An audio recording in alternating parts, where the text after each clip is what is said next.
Good evening, everyone. Welcome to episode 43 of FPL the Onion. Puns this week. We obviously went with what we went with on the screen due to a rather unfortunate transfer for both myself and Shlee. We could have had Trolls Hard again, Trossard getting another goal. Trippier advisory, as in take it on advisory that he's pretty good. Will Sean like that, Shlee? No? Oh, I got it. I was not thinking of Wilson at the time when you said that. I don't know why. Will Hughes sprang to mind. Ronaldo. Yeah, Quite like that one. that's good. No. This show is about Fantasy Premier League, and listening to it could make you better at FPL, if you please. If you trawl the internet just before the game week deadline looking for early team news, act on such team news to make what is, in light of such team news, a very sensible transfer, and then get absolutely destroyed. If you think this game is a cruel, cruel mistress that will eat your heart out like Jeffrey Dahmer, but ultimately you know you're never, ever going to delete your team, then this is the place for you.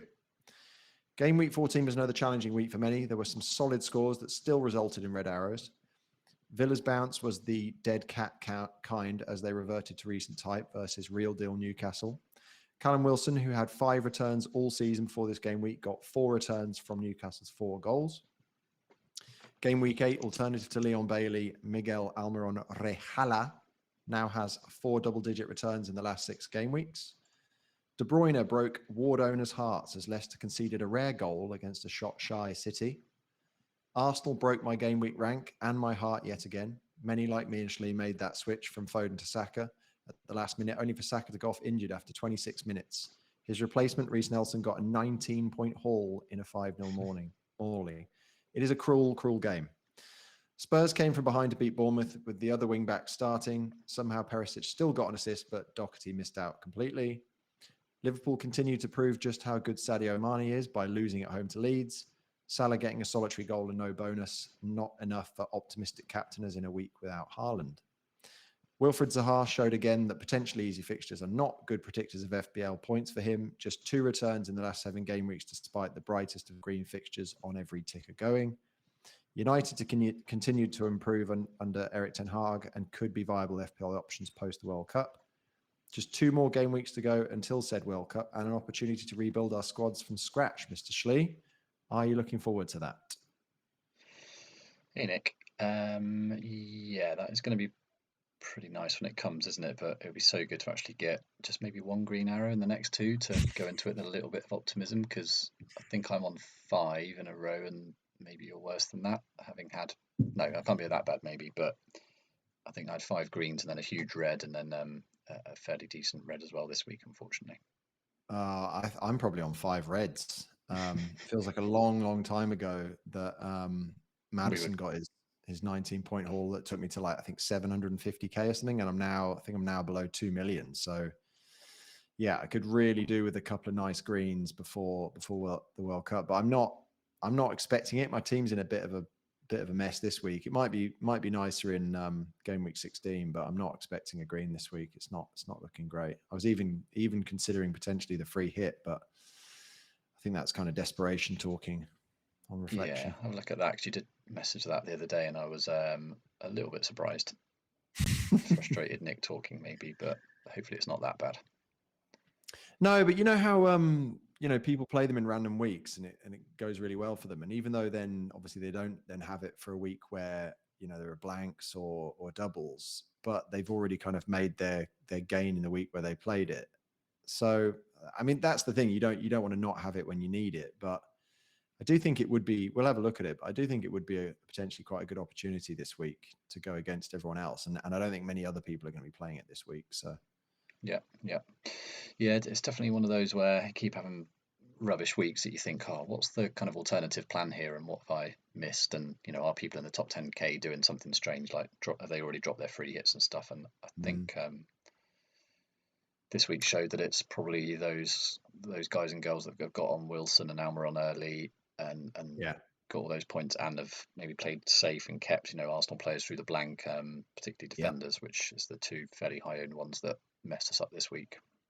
Yeah, it's amazing. It's you try, and we talked about it last week, you try and navigate like the Gameweek 12 blank, and you try and navigate and kind of switch on people's fixtures, etc. But yeah, you look back now and keeping Arsenal assets, keeping Martinelli, and as you say, like getting on those Newcastle assets. A lot of people got on Trippier early.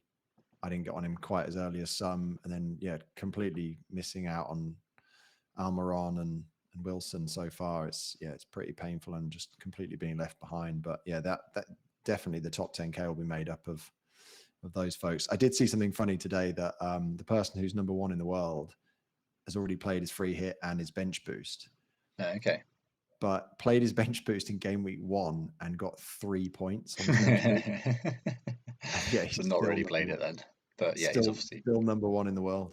Amazing. Wow.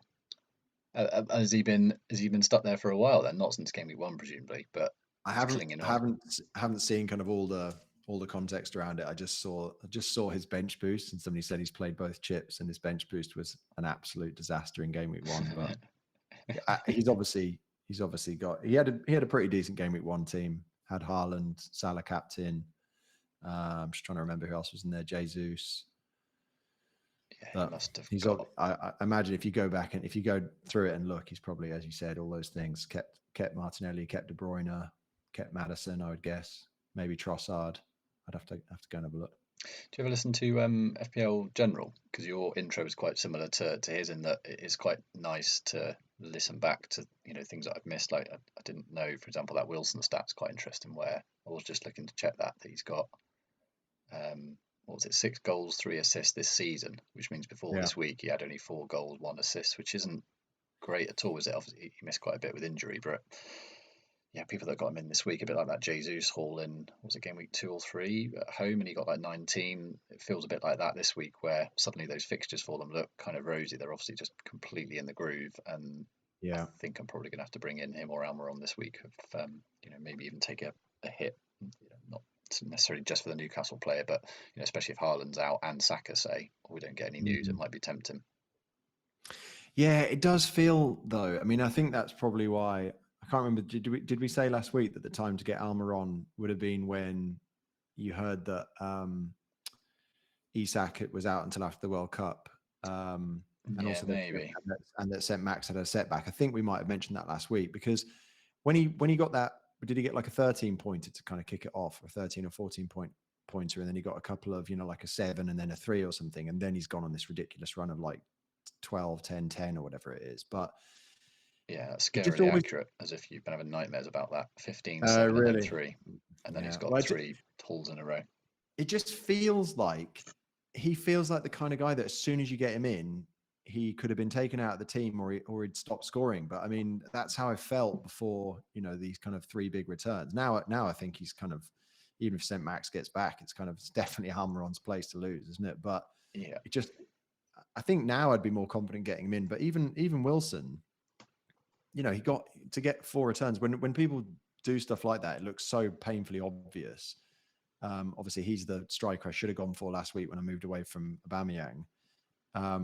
And now it looks eye-bleedingly obvious. But again, I feel like you get them in for these last 2 game weeks, and maybe they stop scoring. I guess that's true of any transfer. But yeah, it's getting to the stage now though where his ownership, especially Almiron, is so high, and it's got that kind of Mahrez at Leicester feel about it, where by the end of the season, if you haven't got him, and he's been keeping up this semi-decent form, okay, we'll see later, his XG is actually really low, so he's just scoring these complete worldies. But if he's got that confidence running through him, and he's up against some decent defences still, and he's approaching 40% in the top 10K, it's almost a bit of a defensive move to get him, because you're just going to, all those guys in the top 10K just laughing with all these points every week, with 40% owning him. So is he up to 40%? Yeah, I mean, again, looking back, I wouldn't have brought him in on the game week 8 wildcard, just because I don't think he'd done anything before that. But it is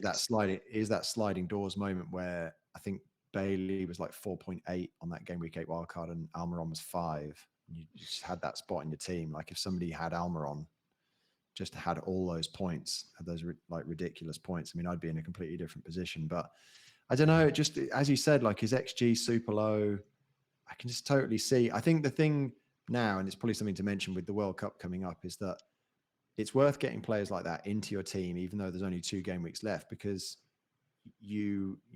yes, you can hold some value in him if you go, and I think he will still continue to go up, especially if he gets points. But then you just hold him and have him on the other side of the World Cup as well, don't you? So Yeah, kind of depends on his fixtures maybe, but I've not actually seen many kind of teams that I'm interested in players that have got a kind of cliff edge fixtures where, you know, they're good to the World Cup and then afterwards you think they're not great. He's got Leicester away and Leeds at home, 17-18, so decent, isn't it? yeah, exactly. So Exactly. I yeah, I think think it is a bit of a time to bite the bullet this week, and if it's for a hit and you think, okay, it's probably going to be a red arrow this week, but at least it consolidate. Well, yourself, you might think, oh, I'm just going to have to roll the dice even more at 2 mil OR, but you know, it's one exactly. of those where I don't think you can, if you haven't got either Wilson or Almiron, just ignore them and hope, even though it's 2 game weeks, it will be okay. Because yeah, if they got the both, they're away now, and then it's home at 16, isn't it? Away to Yeah, but Southampton, home to Chelsea. It's Southampton away who Mm, is it Liverpool who struggled there? Somebody struggled to score there, didn't they? Maybe it was City. But I don't think Southampton away are just going to collapse. And then Chelsea at home, Chelsea are going to be hurting after that Brighton result. I don't know. I don't love those fixtures, to be honest. okay. I feel I've kind of been burnt in taking a hit this week. Obviously, doing Foden to Saka being my second transfer after Aubameyang to Darwin Núñez, but I don't know. I'm just not that interested in taking a hit these next 2 weeks, because I think normally when you take a hit, you want it to kind of pay off over 4 or 5 weeks. And I'm not seeing anybody with like 2 ridiculously good fixtures that's worth a hit. So True. I don't know. I guess it would be easy just to go from Mitrovic to Wilson, because Mitrovic has now got really, really tough fixtures. I think a lot of people are making that move. I think Wilson's already gone up twice this week, which is Is pretty he? annoying. Wow. Apparently, yeah, which is super annoying. But I just didn't want to make. I didn't want to make any rage transfers, and I could have made like I could have almost done like a -8 on Sunday night, but Yeah, I I definitely talked didn't about consider it. that. It was one of those weeks we said on the messages, wasn't it? Where actually, I think if I'd been blindfolded and then said, "Well, what do you think green or red arrow from that situation would be?" You know, especially with Haaland out, the Yeah. um, the Salah captain absence actually was about 90%. I think we'll come onto it in a bit. I thought I was getting some live FPL was a bit broken, and it was saying at one point like 190, but it clearly wasn't Mm. right. So you know, you got a captain return when others maybe were a bit screwed with Foden, maybe as a vice captain or something. There were quite a few clean sheets around, and I got 3 out of 5, I think. But actually, you look at what people towards the top of the league did; they were getting like 4 or 5 out of 5. So we lost out there with you know, Guehi and Arsenal getting them, and we didn't have those Yeah. guys, obviously. So it was a bit of a frustrating week where you think you'd done okay, but actually there were plenty of points around, and most people were doing even better. So Yeah, exactly. I think you're right. I would have thought I would have been on a reasonable green. But yeah, on the Sunday with that Arsenal game, and then even with United to come with a few people with Dallo, yeah, Dyer was another. Yeah, he's decent, Rashford, isn't he? few Another people with 3 Rashford. bonus. Yeah. Yeah, I got absolutely destroyed on the Sunday. I did have a green arrow at one point. I think on Saturday I had a decent green, because again I got some defense returns, but yeah, very, very bad now, below 2 million. Hmm. What was your take on the crash at deadline? Did you make your transfers early enough to not get affected? I know we were messaging Yeah, at the time, weren't we? I was out with the kids and the dogs, kind of looking after 4 live forms on a semi-busy road, and not doing a great job of it. And then I had one headphone in, at which point like my 2-year-old's going like, "Put that away, take it out." He like knows already that it means I'm not fully concentrating. But I was listening to, it was literally with like 10 minutes to go to the deadline, and I was listening to Andy's live stream where where he was kind of saying, and I was kind of in and out of it mentally, but he was just saying, oh, you know, a report's come in from an unreliable source, and now it's come in from a reliable source, and Foden and Haaland aren't in the team. We didn't know that Haaland wasn't in the squad at that point, but I switched the captaincy to Salah and made the Foden to Saka transfer, because I haven't got any Arsenal players, or I didn't have any Arsenal players. So I think even just the fear of that Forest fixture, in the end, it was right, because obviously it was a 5-0. Saka obviously got his assist before he went off, but I managed to make that Foden to Saka transfer probably with about 5 minutes to go. It was pretty tight, but I had absolutely no problems at all. The site seemed to be working. Yeah, I think that was about 2 minutes until carnage ensued, wasn't it? And then, Oh, really? yeah, because I was doing the same, listening to Andy, and I thought almost that I might have gone a bit too quick because he pretty much sort of summarised, I think, as it turns out, all the news we were going to get, and I sort of acted on that then. And then I think, Mm. he chatted for another minute, maybe had a super chat or something, and then tried to do the moves and really struggled. Although Oh, really? I think I said that I have had success with making transfers on the app when the website has crashed. So yeah, maybe if people haven't got the app, it's useful to have that as a backup. I can't remember what happened last season, but there was that was it, wasn't it? Like Gameweek 19ish when people were trying to free hit. I think Andy springs to mind, and he couldn't. And actually, it turned out to be a good move in the end because he couldn't, but he was locked out. And that again I was able to put mine through on the app. Yeah. But there's been loads of chat, hasn't there, about whether the deadline should move again, whether that was, whether the situation at the moment is fair, and actually this hour and a half is just not doing any benefit because people are still getting leaks. It's weird, isn't it? Because I heard Planet FPL talking about that, and I think they were saying that the leaks now might be something as simple as, like if City are away, it's just like whether Haaland's even travelled with the team, and obviously there'll be lots of people in and around that coach or in and around the plane or whatever it is who know whether he's travelled or not. True. I don't know how they know that Foden's not in the starting lineup, but because I thought the whole point was that the people like Rockstar, because they're journalists or they're on some list where they get the team sheets like 15 minutes before they're then released to the public to allow, journalists to update websites and send stuff out and get things correct. But I don't know how they're getting the team news, like quite accurate team news, an hour and a half before. No.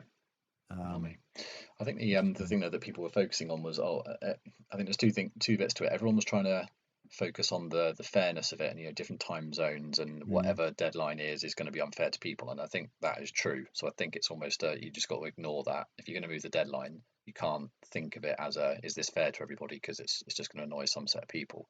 But surely the thing that this has proved this week is that there is, with late news, the chance of a crash if everyone gets on something and acts really quickly just before. And so people have been talking about, well, should it be made at deadline? At the first kickoff, so that hopefully that massive rush is gone. Although someone then, I think it was James again, made a good point that people will then just be staring at the warm up and seeing if anyone gets injured and pull something when they're coming in on off the pitch for warm up. So I was thinking, surely the best thing then is about half an hour before deadline, before kickoff, because people haven't come out for the warm up then. And the benefit of that is that the website is back up, ready for the first minute of the first game. Because if you have it at kickoff, then the first half an hour is going to be on lockdown on the site, isn't it, while it updates, which is quite frustrating. Yeah, true. I don't know. I don't think there's any way they're ever going to be able to make it perfect. No. And if they do it on kickoff again, are people like? I guess what the point is, their teams are already locked in. So like, even if somebody does get injured in the warm up, it's just bad luck at the moment. But yeah, I don't know. It's just it is tricky. It's funny though, because I think I love listening to Planet FPL at the moment, and just Suj is having a really good season. I know he's not like in the top 100k yet, but he's just even. What was his move that he'd done this week? He brought in Wilson, didn't he? Oh, did he? I've not got to that bit where they talked about their teams, but blimey, okay, he must be doing pretty well. He brought in Wilson, but I think he's like 270k or something. It seems to be quite a tough season. There are people who I see who seem to be doing really well, and they're not in the kind of ranks that you would expect them to be this season. But he's funny because like James will talk to him about all that sort of stuff, and sometimes he has the same reaction as me, where he's just like, not sure it really matters. He's just, I don't know. I don't want to say he's the definition of a casual, because he's not at all. I mean, he creates content on a successful podcast about FPL, but he's just funny how sometimes he'll just cut, like James will be going super in depth about it, and he'll just cut through it. It's like, whatever, James. Like, well, wasn't there somebody there that I think James was going quite deep into why he didn't bring Wilson in? Maybe I did hear the such bit about Wilson, and maybe it was just quite quick. It was like, because Such was talking about a deadline. He was at the gym. He didn't really listen to the deadline stuff unfold. He's like, I don't really care, and it all just works out great. Whereas James stressing about it, he's logged into everything, obviously doing his own stream, and he got some injury news, and that put him off Wilson. So he's a bit like us, and get overthinking it as best you can. That's why I love that podcast. And I've said to you before, when Sudge isn't on there and they have some other person who like knows a lot, a lot about FPL and kind of has the same kind of sensibility as James, it doesn't work the same. I think that my favorite thing about that podcast is how differently they both come at it. Yeah, fair. Yeah. Anything else Anyway, to mention about the week in general before we move through the bits? no, I was just going to say we've done 20 minutes on the first slide, Shlee. So yeah, it's okay. your hopes of Summarize the doing an week. hour are slipping away. Yeah, we're going to try and keep it shortish tonight, due to even more busy lives for ourselves. But let's see how we go. Right, mini league situation is we've got a new leader. I don't think Mark's been top all season, so congrats to him. 77. He had 4 of his back 4 return. I'm including the goalkeeper there, and he had Wilson. So happy days, Salah captain. So that's probably where he got 12 points ish on almost everyone else on the list there with Wilson. Yeah. The highest in the league was Lewis Dean. He's quite far down, but he got 78, better marks by 1. He had all 5 of his back 5 returning. So, I mean, I haven't really looked at the exact sort of reason everyone was doing well, but that definitely seemed to scream out a bit that the defensive returns were there. I think there was 7 clean sheets this week. So, yeah, you could have had the perfect sort of full house of that. And yeah, as I say, I had like 3 out of 5, and one's Cancelo, one's Trippier, so they're not really going to give you a lot of ranking. Nobody in the league with Almiron and Wilson. I'm not sure if Mark had Almiron. I didn't look at that. I doubt it with those scores. I think you'd be well into the 80s. I think if you had both of those, wouldn't you? Yeah, probably. Yeah. Most likely.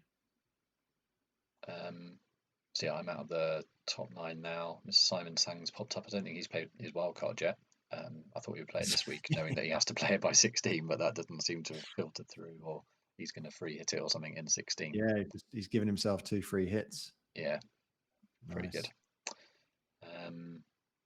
But yeah, I mean, even Raj and Dean in second and third didn't have 2 bad weeks. That probably was a red arrow for them. But yeah, Mark's onto a great one there. I'm not sure what his overall rank is. But yeah, anyone listening who'd like to join the league, feel free. Code's on the screen there, TRLU7M. Yes, you will be very welcome. Another person to go above me in the league. Yeah, it's been stuck on about 37 for a while, but yeah, when we get new people in, it will be quite interesting to see whether we're appealing to good or bad managers. Yeah, if everyone comes up at the top, then maybe doing something right and not following us. The this is the place for you thing. Yeah. We wonder who it's the place for at the moment. Okay, what happened for me this week is on the screen. So yeah, as I say, the back 3 that returned of my back 5 were all really highly owned. Pope, Cancelo, Trippier. So I didn't really gain anything on that. I was kind of lucky and unlucky with Nico coming in because, I mean, they got stuff 5-0, so most of their defenders would have got 0 or -1. So to actually get 1 was kind of useful, but I benched him ahead of Solanke. That would have been an extra point had I done that the other way around.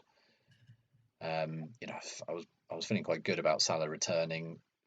It was kind of risky captaining him given the Haaland situation and given Salah's erratic form. So I was quite glad when he scored, but obviously that didn't really make the difference. Yeah, Saka frustrating. Few more returns from Salah would have been massive. Yeah. But then after that, it wasn't really anyone chipping in with either. Even like you say, a Perisic 4 points would have been really useful. Mitrovic getting a booking and Zaha getting a bit of a booking. Even a 3 would have been useful. So it was pretty depressing, I guess. And yeah, Foden to Saka, great. I didn't even pay for itself, did it? I suppose, yeah, 4 points rather than 1. If we treat everything as a 4 points, that we're actually down on that. And it would be classic, wouldn't it, if people that held on to Foden, maybe because of the website crash, he starts next week in the Fulham game, who looked sketchy at the back for sure, and he gets a brace or something. Yeah, although it's funny, isn't it? Because it's nice to make transfers in FPL and not look back, and almost it was happening for me a lot last season where the player I would get off would just stop scoring points. So they stop hurting you. Whereas a sensible transfer for me, if Saka is out or is doubtful, is probably just to go back to Foden rather than, to just ignore the Newcastle boys and just go back to Foden. But then given my luck this season, if I go, I should probably tell people on the YouTube comments what I do, because if I go back to Foden, it means he's going to be benched again. If I don't go back to him, he's going to get 6 returns. So Yeah. I'll let you know. Yeah, we're recording Tuesday night, so the City game's tomorrow. I did see that Doherty didn't start tonight, so that's kind of useful maybe, although I mean that Liverpool game's tough, but that suggests he's maybe going to play that. And I saw that Nunes was benched. I guess you saw that, so that maybe leaves you in a trickier situation because you probably think he's on the chopping block this week. Well, let's have a look. Who's your team? No, because I think I've pretty much run out. I feel like I've run out of transfers because, you know, I think the message that I sent to you guys the other day in our WhatsApp group was that with that one midfield spot, I've gone from, what was it? It was Maddison to Trossard. So Maddison got the booking before 12. So they went Maddison to Trossard. Trossard blanked against Forest. Then I went Trossard to Foden for 13. Trossard scored 2 on the bounce, 13 and 14. Foden's been benched 2 on the bounce, 13 and 14. So then I go Foden to Saka. And Saka gets injured after 26 minutes. And now I've got to make another transfer. So in that slot, yeah.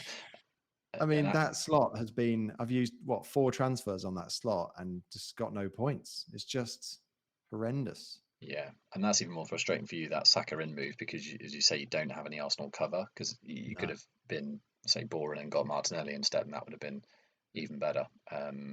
So yeah, you obviously just kept Martinelli, because that was the other one I didn't mention. I originally went Martinelli to Madison, didn't I?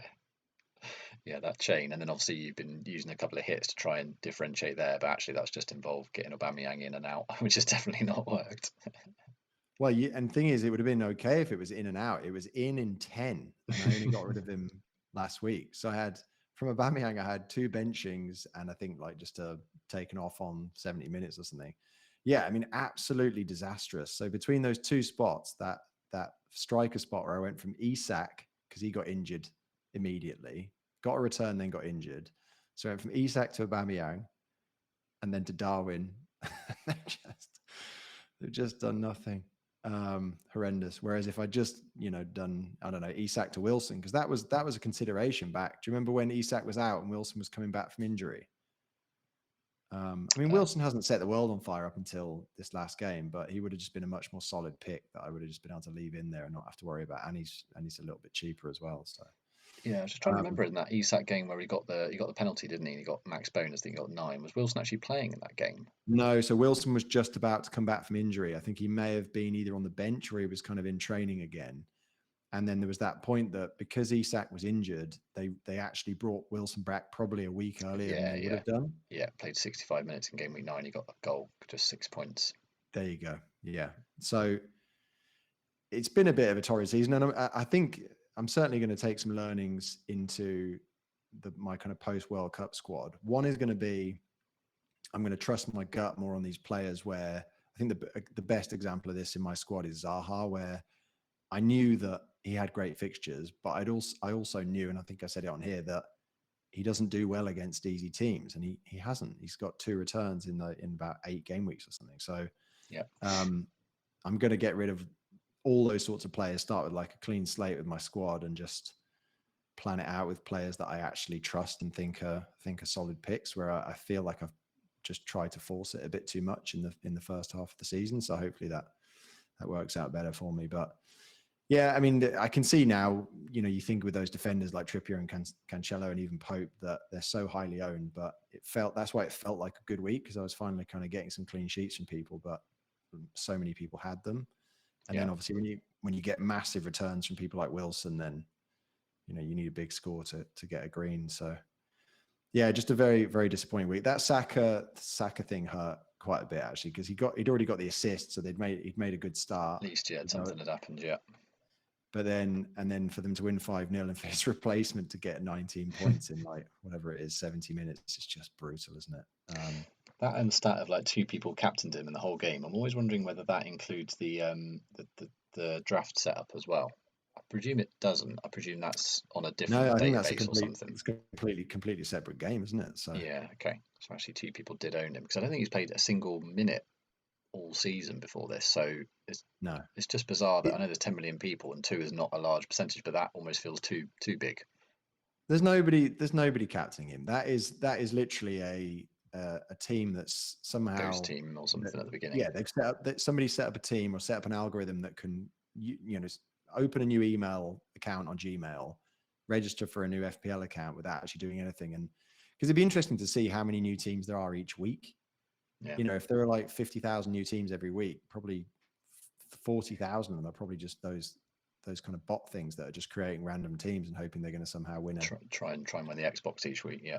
Is it an Xbox? I thought it was like a Premier League shirt or something, but well, it does seem like a lot of effort, doesn't it? Yeah. But yeah, so I don't think anybody in their right mind is captaining him unless they're putting the captain on him as a joke, knowing that he's not going to play, and then he comes on and gets 19 points. I would love it if it was a human doing it, and they'd kept Haaland and they were at the gym like Sudge was, and they just hadn't thought about don't understand vice captains, or they just left it on since game week 1, and he was also I on the guess bench that's possible. That's possible if somebody vice captained Reiss Nelson because they just left it on him, and then their captain. Yeah, I don't know whether that was included in the stats when they said 2 have done that. Could be. Yeah, that is true. Okay, well, yeah, there's a few. You definitely got a few options with this team, and obviously we don't know at the moment Haaland or Saka injury news. And James again was making quite a good point that it's likely that we won't get anything on both. There'll just be a vagueness of they're in training, or I need to see how they're doing, and that would be really tricky. So I guess we've got quite a few permutations to think about this week. That's the other reason why I quite like the free hit, Shlee. You're gonna have to talk me out of it. I still quite like it. Right. Okay. Looking forward to spending 30 minutes talking me out of it. Okay, top 10k. I don't remember us really looking at this from a kind of who do we, I'm trying to not make it all about fear kind of thing, but who do we fear coming up this week? And Almiron's there, 40%, just ahead of Zaha. So Zaha's so popular on the wild card, and Almiron has just gained transfer slowly, and he's at that level. Our ranks, I'm sure it's much smaller, but those 12 points, I think he was my biggest kind of villain this week, where I'm losing 6 or 8 points on that every Martinelli was mine. Right. Okay. Okay. Martinelli was bad for me. I think when Martinelli scores points against me, it's like he was 8, it was like 6-point loss, or 6.5 point loss, or something like that. Right. I think Kane was the other reason I thought I would get a green, because I think a lot of people, looking at the bottom right, as many people captain Kane as they did Salah. So that I thought was quite a big swing. But then actually looking at the others that were heavily captained, Jesus and De Bruyne, obviously they outscored Salah. So that probably hurt us more than it did benefit. Yeah, Jesus' return killed me as well. Yeah. But I mean, Wilson's not anywhere near that top 10k list at all. No. So 3 people hauling in that list. Everyone's got Trippier, probably De Bruyne. Obviously, that's just a Foden sidestep that's gone wrong. But people that had Wilson was a huge one. So I know the fixtures aren't great, but he's on pens, and everyone's talking about gunning for the World Cup, and if Isak's not back, he's probably going to play. I am tempted. Yeah. What's his ownership now? It's like still like 2%. Team selected by is like 5% or something. Yeah, that is the kind of. I think Mitrovic to Wilson, I could be convinced by that. I think, because I still don't think Mitrovic is fit. Yeah, 9.3 actually. Sorry for Wilson. Okay, that's shot up massively. No wonder his price has gone up twice. Things. I think he was like 2% owned last week. Yeah, I normally do keep an eye on sort of price rises, but I'm kind of glad I hadn't, because that probably would annoy me seeing. I know Baker was talking about like 20,000 transfers in an hour on Sunday night. I suppose everyone was jumping on it quite quick. Yeah, I mean, I probably should have done Mitrovic to Wilson on Sunday night. My team values are. I don't think will ever have had such a low team value as I've got this season. So I normally make quite a few early transfers, but. And Jesus there is also catching my eye. He's not like 60, 70 anymore, but 40%. And I know he hasn't returned for a while, but that I didn't realise he got 2 assists. It was that sort of easy one to Partey, wasn't it? Where he just got that same goal again as he got before. Can't remember what the other one was, but his 9 was a bit frustrating. So I'm slightly fearful of Arsenal again. Who have they got this week? Chelsea. I mean, Yeah. and they were not looking good at all. So I'm kind of hoping Yeah, that but Saka does start that. it's Potter though, isn't it? I think that result, the Chelsea Brighton result, is more to do with the Brighton players wanting to prove a point against Potter than it is Chelsea being bad. Okay. It's kind of Yeah, like, you know, I do think a lot in professional sport is about who's kind of more up for it. And I think those Brighton players will have been really, really up for that, to be like, right, we're gonna have you guys today. Yeah, could be.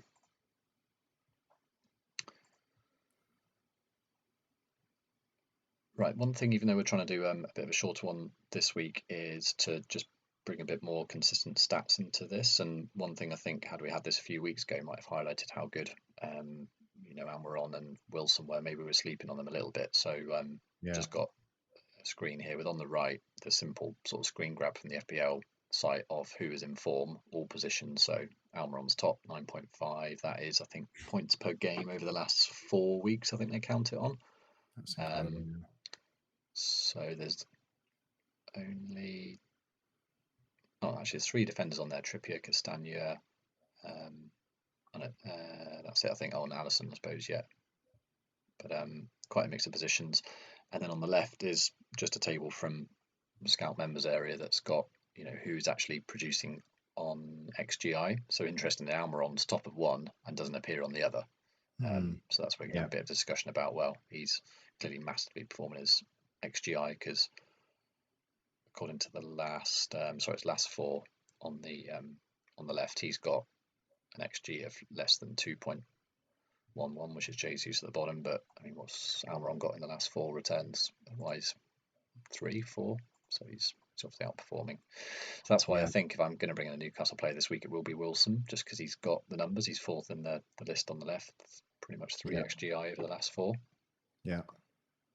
Look who is on that list. Who's the Almiron kind of price alternative? Is Bailey is on that. Yeah, I did see that. Fantasy assists none, goals 1. He's been taking quite a lot of set plays, but yeah, it was just that one game, wasn't he? He got you 13 points on the bench. Yeah, the one game where I benched him and he got nothing, and then I put him in this week thinking, oh well, maybe he's on the up, and another 2-pointer again. We haven't mentioned Tony yet. He's obviously trolled people quite a bit, and then they've got that Forest fixture this week, and obviously suspended, so he's 6th on the list. That's pretty frustrating, but then maybe a blessing in disguise, because people probably haven't got Wilson if they've got Tony, and that looks like a very easy switch. Yeah, but a lot of people will have been hoping for Tony against Forest, weren't they? And yeah, true. Would have rather that with Wilson away at Southampton, but not to Nunes still on the list there, which is promising for you if you are going to keep him. Yeah, I'm definitely going to keep him. I've got so many fires to put out, so many other more important things that I could be doing, that it hasn't worked out so far. But it's the kind of thing I'm not just going to bin him off completely now. De Bruyne is quite interesting towards the bottom as well. I mean, his XGI is good, but he has got the highest XA of any of those players. So, maybe unsurprising, he's amazingly creative. He's not shooting that much, and he got a worldly set piece, but that does slightly put me off. If Haaland's out, the chat is that people should get De Bruyne, because he's going to start for sure, but has he got big hauls in him, or is it just going to be a 5-6 pointer if he gets 1 assist, say? Yeah, I mean, it's a bit like when I brought him in on Wildcard last season, where his stats weren't amazing, but he just is that good that, I mean, I watched a little bit of that City Leicester game, and there was a bit where he completely fell over. Like, it was quite embarrassing. Like, he completely fell over the ball, and the ball ran away from him, or he miscontrolled it and it went right under his foot or something. Right. And then 2 seconds later, he took someone on, played a 1-2 with someone, and then like absolutely pinged this left-footed shot that Ward made a good save from. But he is just, I guess, like Almiron, maybe that's why Almiron's outperforming his XG so much, that he's just in amazing form. But De Bruyne, just kind of anytime, any place, just from anywhere, will suddenly produce this bit of magic. But you're right. I mean, without his stats in that Leicester game won't have been incredible, and yet he's scored an absolutely brilliant free kick. So, and kind of stolen all the points. But Yeah, I mean, it looked like an obvious downgrade to go De Bruyne to Foden kind of over the game week 12 blank, but it's bit really badly, hasn't it? Yeah, it really has. And beforehand it was that they were both starting and they were kind of similar-ish returns. I think Foden was ahead, but it was that 4 mil saving. And yeah, okay, you knew De Bruyne was more nailed, but at the time they both seemed nailed. So it's been a really cruel kind of turn for that. I mean, I doubt anyone would have had Foden before 12 and now gone to De Bruyne, but yeah, having having it the wrong way around like we did has been pretty annoying. Did you hear that? I think I heard somebody say that Pep had come out and said something about players really trying not to get injured ahead of the World Cup or something. Okay, And no, I then didn't hear that. and then that coupled with Foden being benched is like maybe seen as a kind of a bit of a barb towards him. Just maybe he hasn't been putting as much effort in training or something. Or Yeah, okay. Well, the other thing James mentioned was that Grealish, he thinks, is a lot more nailed on the left than he has been. Pep likes really, that kind of ball control, and so actually Foden's now fighting for two spaces on the right with Mahrez, so that could be a bit more rotation risk as well. Yeah. But Foden's the kind of player, and again, I'm going to have quite a lot of kind of grudges held against certain players this season, but post World Cup, he's the kind of player that I just will not have because I'm not having these players who aren't solid picks. Yeah. I might have the odd kind of differential, but again, Foden's not going to, I don't think he'll be much of a differential, but I'm much more likely to have De Bruyne post World Cup than I am somebody like Foden, I think. Yeah, they've got very good fixtures, so I think people are going to be tripling up. Leeds away, Everton at home, the first two. And it's fine you say that, but then if like Kane's got good fixtures and if Liverpool shows something, people might want to go freemium. You might not be able to afford a De Bruyne. Foden does give that nice cover. I know, but it's just the we brought him in, and I kind of made the joke at the start of last week's episode. We brought Foden in. He'd started every single game for City. Yeah. And then he's been benched the last two as soon as we bring him in. So true. Just trying to avoid that kind of pain.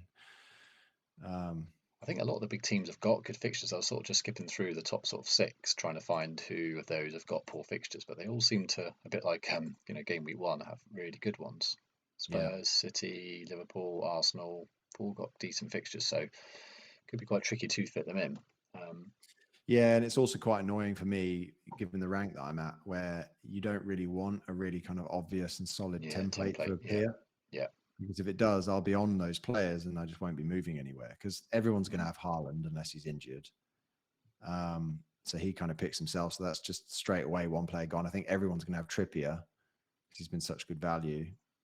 I guess everyone's going to have Almiron because he's at that, is he 5.6 now, I think? So he's still super cheap and he's ridiculously high scoring. So that's the thing, like you say, he's on the list on the right here with kind of 9.5 form and he's not on the list on the left, but he's only 5.6 million. So true. Yeah. Post World Cup, everyone's going to have him, aren't they?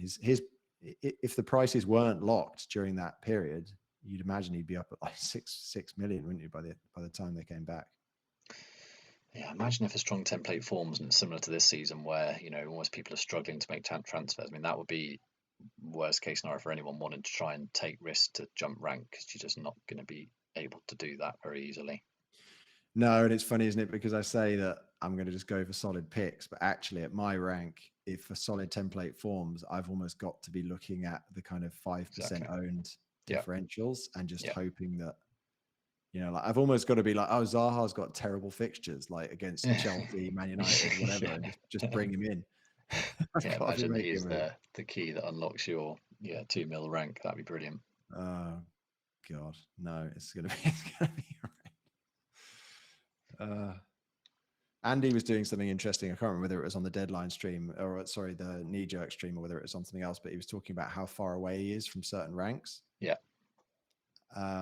It's interesting for me because we had kind of what are our aims at the start of the season. We should probably do that again post World Cup. If I'm still ranked 2 millionth, I mean, is it I guess it's feasible to say I'll finish within the top million, but is top 100k from 2 million feasible after the World Cup? I don't know. I guess it is, but difficult. Yeah, I think unless it's something crazy like get top 1k, and I hate to remind you of what you said, but and obviously had a very good season last season. But yeah, you were pretty bold with what you said would be a good season. Yeah. Both the Toms went 100k as a good season. I went 75k, but you with top 10k was pretty bold. Yeah. No, I mean, yeah, I think top 10k is gone for me. I think top 100k would be a dream from this point. Yeah, agreed. Yeah, but like you say, that might only be, only 50 points or something. So that's definitely claw backable, isn't it? With a crazy bench boost or something and a good. Yeah, but 50 points on 1.9 million managers though. Yeah, true. And 50 points in a potentially upcoming strong template. It's going to be tricky. Yeah, which is why I might free hit this week. Okay, good. Back into talking ourselves into that. It's obvious now.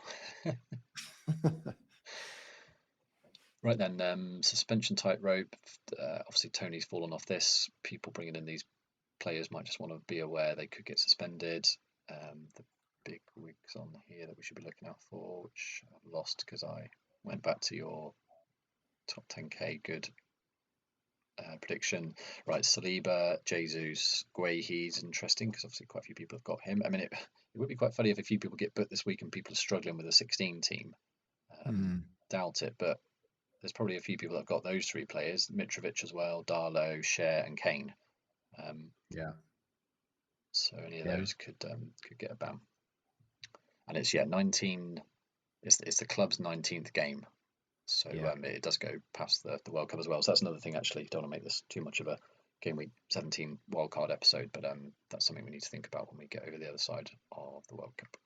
Yeah, true. And because there were so many cancellations, a lot of those players are on 4. You would think will get a ban before 19, wouldn't you? Yeah. And I don't think the turnaround is too crazy because it's Boxing Day when we come back in Game Week 17, but there's not a Game Week 2 days later. I think it's 5 days until will be Game Week 18, so there shouldn't hopefully be too much rotation. Well, after the World Cup, you mean? Yeah, Game Week 17 is a Monday. Game Week 18 is a Saturday. Right. So it's not like it's a crazy 3 games in a week affair. I think it's no. In fact, it's interesting, isn't it? Because a lot of players, and I'm guessing the FA Cup will kick off quite soon in January, but it's a lot of players will actually be more rested at this stage of the season than they would be in a normal season because they're not, not every team is going to get to the latter stages of the World Cup. Yeah. So, and I think even is it 6 games to win the World Cup? Three group games, and then maybe it's 7. It'll be 7 games, won't it? Because I think it'll be round of 16, last 8 semis, and then final. But Salah's scored tonight, 1-0 Napoli. Salah's Champions League form's amazing, isn't it? Frustratingly so, yeah. Just keep showing it. Although at least he did actually come good off the back of it last week and do something rather than, what was it? Did he get a brace at Rangers and then the following week did nothing? I guess like Rangers aside though, in the Champions League, generally you're going to be playing better teams who are going to be more confident of attacking you and, moving further up the pitch and leaving space behind. Because obviously he scored against City and probably could have had a couple more in that game as well. Yeah. He probably is the kind of player who will generally do better against good opposition. A bit like Zaha. And we're back to the free hit again. Yeah, exactly. Just turn everything around to the free hit now. Right then, quick look at captaincy. What Scout is saying here. Haaland is top of the Rate My Team by 1.7 points. That's quite a lead. De Bruyne is second. Cancelo. So this massively favours the City fixture. I mean, I mentioned Fulham look pretty ropey in that game. That definitely does look like one to target. So I think if I don't get De Bruyne or Foden or another City player, I'd be pretty worried about that. So it's definitely on my mind. And then Scout had a good poll, which is on the right. If Haaland was out, who would you captain? And De Bruyne is actually top of that by quite a bit. So I don't know. He's just got that great free kick. But I mean, was he actually on the? He was on the table. But his XA was really high. So his stats are good, but it suggests maybe a hat trick of assists rather than a hat trick of goals, which maybe take either. But he's not. I don't think a hugely explosive option unless they play differently when Haaland's not there. But they only scraped to 1-0. They were that free kick doesn't go in. That could have been a Ward clean sheet. And City look suddenly a bit ropey without But Haaland. I mean, again, Salah's away at Spurs and Liverpool are, they've just lost at home to Leeds in a game that they needed to win. They all feel like must-win games for Liverpool, and then they're still not winning them against potentially easy and easy opposition, ropey defenses. A lot of people I think are considering Salah to De Bruyne, especially if Haaland is out. Yeah. Which again, so that they have a good captaincy option, right? I mean, I might keep banging this like free hit drum, but with that free hit, if you knew Haaland was out or you thought he was out, you could easily get De Bruyne in, and you could even maybe have like Alvarez up top. Yeah. But again, I guess if Haaland is fit and then he scores a hat trick, then your free hit's completely bust as well. So yeah, I think if we get confirmation for Haaland's out, I mean that is one of the. I mean, yeah, the free hit is such a, it's a fix for 1 week, so it's something you expect to only be a problem for a week, and so Haaland being out for a short term would be that. I mean, are you not worried? Well, let's get into your team in a moment and discuss that. I mean, who's your captain on at the moment? Just finishing off this. it's on Haaland. Okay, and who's your vice on? The vice is on Cancelo. Okay. Because again, we'll see my the fixtures for my players are not good this week. Okay. Let's have a look. I like the free hit. If you look at the team, the players who have been performing have not. Well, I don't think anyone in my team's been performing, but the better players in the team that you'd want to do something, like the Salahs and Darwins and Saka's if he's fit, and even potentially Spurs in Doherty, they've got tough fixtures. So yeah, free hit all of that out, sort all of that out for 1 week, because most of them have got a decent fixture in 16. So again, I quite like that. But the biggest thing is there'll be a game week that's completely smashed to bits with only like 4 teams playing, and I won't have a free hit. That's the thing, the obvious question with this. Yeah, use your free hit this week because it sort of looks okay. I mean, a free hit team's going to look great in any week, but what value is there in keeping it for an inevitable carnage Ben Crellin classic of, there's going to be 6 blanks in a week and everyone's going to need it for that, or the week after when everyone doubles. Yeah, exactly. And that's why it is a super risky thing to do. If I heard that Haaland and Saka, okay, this is a good question for you then. If Haaland and Saka, if we get news and they're definitely out, would you, how would you prioritize transfers here? Or would you definitely take a hit, or would you just play Bailey and Guehi and just be done with it? Well, I think Guehi hasn't got the worst fixture there, so I think in a way he could. I mean, actually, James again was making some really good points this week that he is a bit worried about Nico now because Aurier played so well. Can't remember who played the other fullback, but I've currently got Williams starting as well. But actually, I think I'll play Webster away at Wolves. So I think you've almost got 12 good players, but no doubt 13th and 14th in Bailey and Andreas is weak. Yeah. So you can still though get away with maybe only one of Saka or Haaland out, and then swap put Guehi in, and then you might be okay. But I think I mean I've got a similar one where I've got those two, and I think if they're both out, I've made some notes that I think my moves would be Wilson and De Bruyne in for those two. Right. You get as in you do Haaland to Wilson.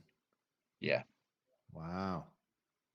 So you'd lose all that value on Haaland, and then not. Well, isn't that what you were inferring though as well? That if they're both out, you'd want to ditch them both. No, meaning as in I think I would just bench Haaland and then make a transfer elsewhere to improve something else. So maybe transfer out Saka if you think it's a risk. Like just go Saka back to Foden. Yeah. Okay. And what, Captain Foden or something? Yeah. Yeah, because or just Captain Salah, I guess. Yeah. Okay. I don't love that. I prefer a -4 than a free hit this week, I would say. Yeah. No, that's fair. I mean, the free hit is that you would hope to, you'd hope to gain about 16 to 20 points on it, wouldn't you? And it's going to be difficult when, even though they've got tough fixtures, somebody in that team will get a haul that you don't expect them to get. Like Doherty might get a clean sheet against Liverpool or something like that. But it'd be difficult to beat that team by 20 points. Yeah. I mean, I do agree that the captaincy is tricky this week, and that might be swaying you to free hit. But then, who is the ultimate? I don't know, someone really bizarre like, I don't know, Madison had a great fixture, and you're thinking, well, for 1 week only, that'd be great to get him in and captain him. Then I could kind of see it, but I don't think, like so Trossard, Madison, say have got an incredible fixture. They're both away. On the ticker here, it screams. I mean, Spurs against Liverpool looks good. That's highlighting Liverpool's poor form more than anything. That's amazing, isn't it? Yeah, City Liverpool at bold. Fulham, yeah. And after that, it's West Ham. I mean, Bowen's off pen, Skamaka maybe, but I don't see that being explosive. Yeah, Forest you're at right. Brentford. There isn't a really obvious other fixture to target, is there? Yeah, I mean, Calvert-Lewin or something maybe for Everton, but these are all teams that are a bit risky. So I don't know. You're free hitting, and you're going to have quite a few like 6 to 8 mil sort of middling players in there. Fine, it could pay off, but I'm not sure. No, you're right. There aren't like 2 or 3 brilliant fixtures for like the top teams. Yeah, Liverpool, Spurs playing each other obviously nullifies that. Well, and Arsenal, Chelsea, of course. So it is all about City as the remainder. Yeah. Yeah, but in a week, I guess, where if we heard that Haaland was definitely out, that is the perfect kind of thing where you would want him for 16. Yeah. Protects your value on him, but then again, I think Sudra's making the point. I think he's gone up 0.7. If he's injured again this week, he's probably going to drop at least 0.2. So okay, it's transfers to get him out and get him back in if you did need him for next week, but you're only going to lose maybe 0.1, 0.2 on him with that. Yeah, true. Interesting though, because I think it sounds from Pep's quotes like he's definitely on his way back. So even if he doesn't start this week, I think you'd be brave to take him out before game week 16. Yeah. So I think he'll only drop by like 0.1. Yeah, it could be Brentford. They're such juicy fixtures, those two. Yeah, I mean he could come off the bench against Fulham, couldn't he? In 20 minutes, do some damage. So is the I know the City game tomorrow is a dead rubber, isn't it? Because they're through, but Liverpool are 2-0 up. But if it's at City, it's probably more likely to be on the bench if he's kind of fit, because it's not the travel. yeah, It'd be worth looking at that as well. Just going to quick check now. I can't remember. true. Yeah, they're at home to Sevilla, so that might give us some clues. Yeah. Although Pep was saying, I think the word is he's feeling better, but I don't think he's training yet. Right. So I'd be surprised if he's on the bench for that game. And if he's not training yet, and we're Tuesday, I don't know. Yeah. Are they playing on the Saturday? Let's have a look. And one thing, just while we're on that, it's 1:30 kickoff. 1:30 deadline this week with 3 o'clock kickoffs as the early game. So there could be, if again you're able to do deadline watch, it might be quite a good one because we might get team news from 4 teams and cities included. Yeah. So 1:30 Saturday could be another busy one. Yeah, out of all those teams though, it's all eyes on City, isn't it? Because there's not like Arsenal in there for Saka and. I don't know. I'll be glued to Nico Williams playing left back or not. I don't think you're going to get early Nico Williams. Yeah, no, the rest of them are probably not that. Trossard's there, but he's probably going to play. Mitrovic could be quite interesting. I mean, I know that's not ideal, but I think you're right, and having him in there rather than Andreas, say, because Mitrovic could get a sneaky goal. City have not looked great at the back. Okay, so there's a question for you then. If we don't get concrete news on Saka, because I could do Saka to Almiron, or I could do Mitrovic to Wilson. I mean, the stats say Wilson, don't they? Yeah. But the form says Almiron. I think Mitrovic to Wilson is, given that Mitrovic's other fixture, I think, is United, isn't it, in 16? I guess he could score against United. The United's defence has been good, hasn't it? And Martinez has come in now and really shored them up. And Shaw has done pretty well as well. So I think that's just, I haven't been making enough boring transfers. And I think if I had made more boring transfers, I'd be doing much better. Because this has been a season where the boring transfer has paid off big, which is not usually what happens. But I think Mitrovic to Wilson is the obvious transfer for me. Yeah, I think that might be a bit of a head-to-head comparison. Like, what have both those players done away? Wilson before, let's ignore this recent form. We got 2 home goals early in the season, then 1 away. So he's actually been quite balanced. Almiron away. I mean, it makes sense he'd probably be better away because they're going to be counter-attacking and he's rapid. Yeah. He's actually been quite balanced as well. He has got 4 at home, 3 away. Yeah. It's tricky. And Southampton's defence hasn't conceded more than 1 goal for I saw that. 4 or 5 weeks. Oh, City were the last at Southampton, but I'm trying to look at their home. But then we kind of thought that about Villa. I know it was at St James's Park. They obviously on the back of a good result, and they got there and capitulated. Yeah. So that's sort of thing I'm eyeing up though, because I could get rid of Mitrovic or Saka, and if there's no news, what is the best one? I still think I prefer Wilson. Yeah, but nobody apart from City has absolutely blasted Southampton, and they beat Chelsea at home. I mean, that was a while ago now, but I don't love that fixture for Newcastle. Fair. Maybe I'll just roll.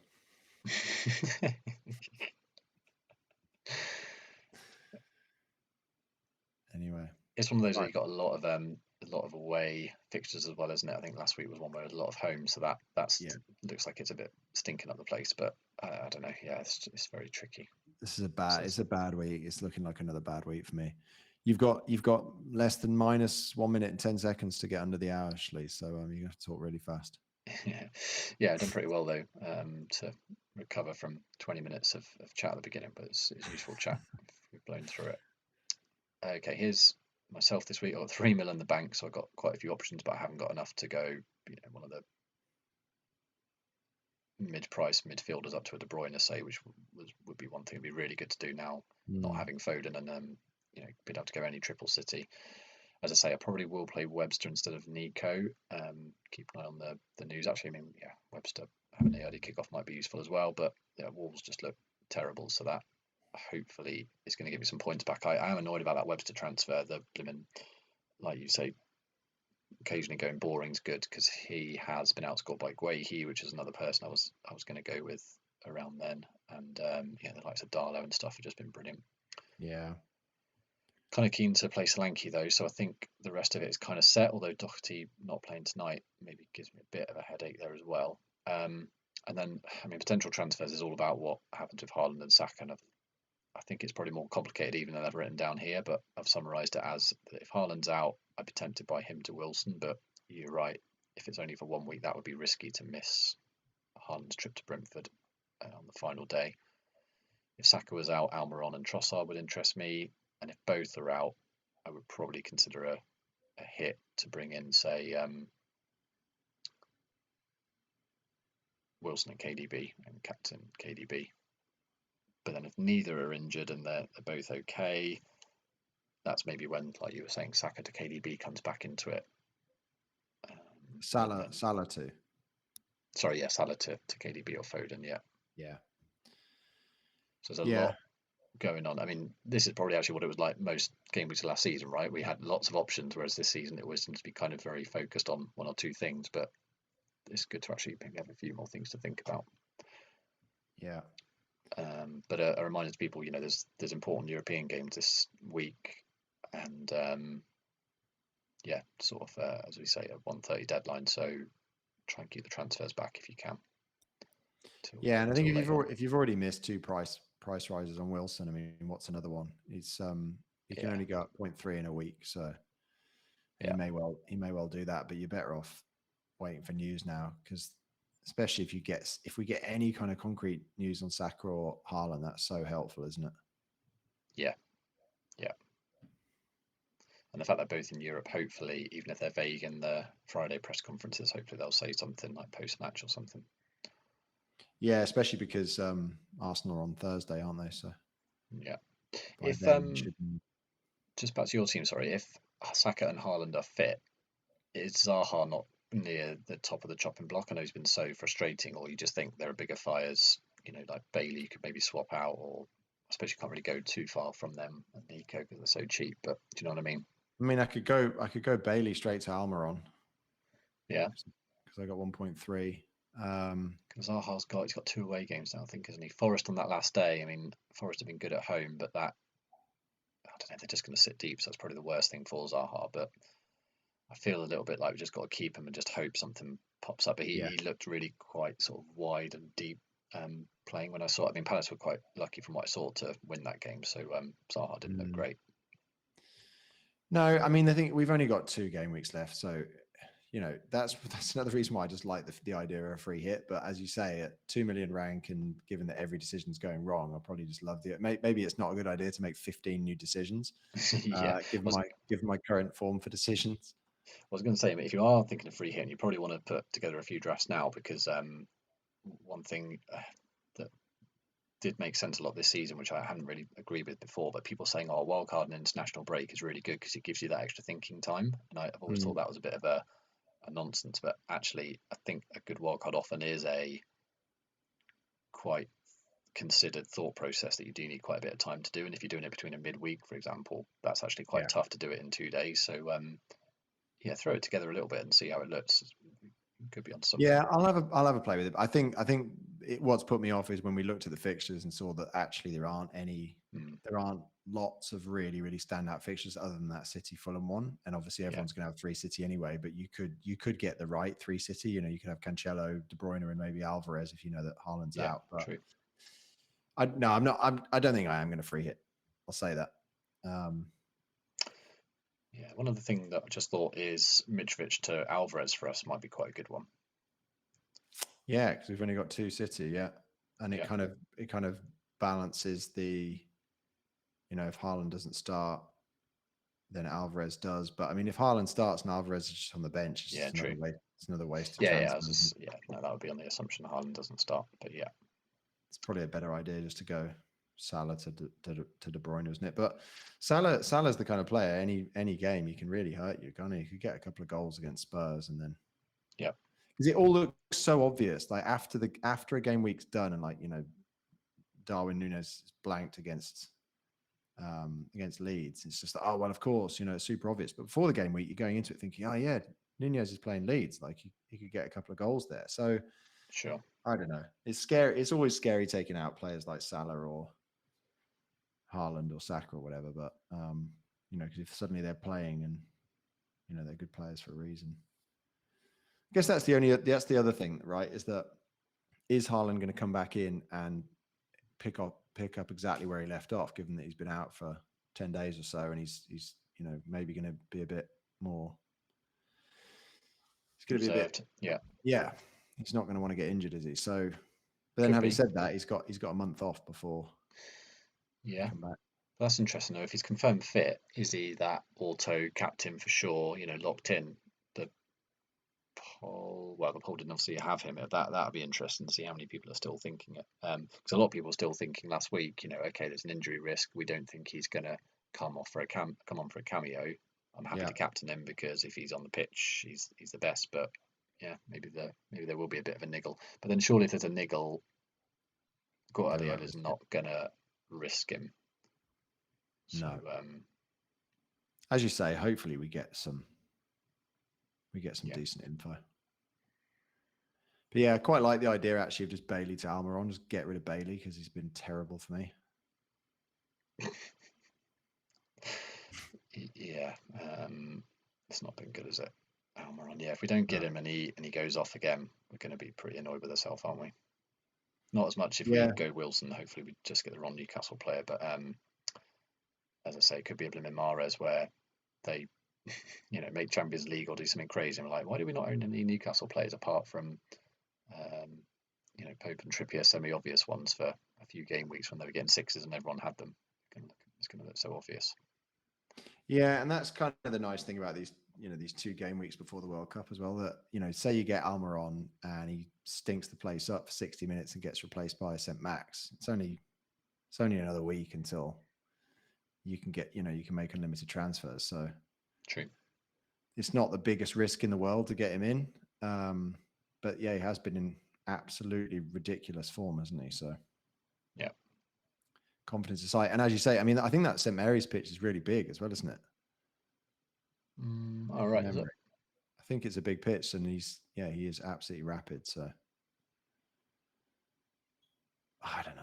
It's so difficult. I think it's the complete opposite of my feelings last season, where now instead of making a move because I'm kind of like I'm confident that it's going to make a positive difference, I'm now kind of fearful of making moves just because pretty much everything I've done this season has gone wrong. So, like you say, yeah, that slot is a bit cursed, and yeah, if you just move it to Almiron, you could. I don't know. I can see then next week you'll get annoyed, understandably, and move Almiron on, and then he'll score. but hang on a minute. Which slot's cursed? Because my Saka slot is definitely cursed. My Darwin Nunez slot is definitely cursed, and my Leon Bailey slot is cursed. So there's a lot of kind of cursed slots in my true. team. I was thinking, yeah, maybe do the Bailey one because that one's not cursed, but yeah, it kind of is. I was thinking, yeah, don't do Saka to Almiron. They're all cursed. They're all cursed. Thing is, when Saka went off injured, I was just like, yeah, I'm just literally going against it this season. The luck is not in my corner. I suppose you were in a way lucky with Martinelli only getting one involvement in those 5, so that was goodish for you. No, I was really lucky because when he got the first goal, I was like, he's going to absolutely, and I think he missed a good chance after that. He could. I've got to have Martinelli after the World Cup. He is just destroying me, and he's a very very good player. I mean, I had him in my game week 1 team. Shlee said he was a good pick. Can't remember why I got rid of him. Why did I get rid of him to Maddison? Is it because I couldn't find another way to get to Maddison? Yeah, it must have been a thing. Did Arsenal not have a? Oh, it's because he didn't have a game week 12 as well, I think. But like that was silly getting rid of Matt. That was why I got rid of Martinelli, because he didn't have a game week 12 fixture, and I was trying to plan my way optimally through it. Yeah, okay. But yeah, that was bad. Real bad move. Maybe I should just get Martinelli back. They've got Chelsea, haven't they? Anyway, I'll stop rambling. Yeah, let's call it a day, I think. Thanks very much, everyone, for watching and listening. And please like, share, comment, and subscribe. And good luck with everyone's game weeks. Good luck, Cheers, all. Nick. Cheerio. Bye. Bye.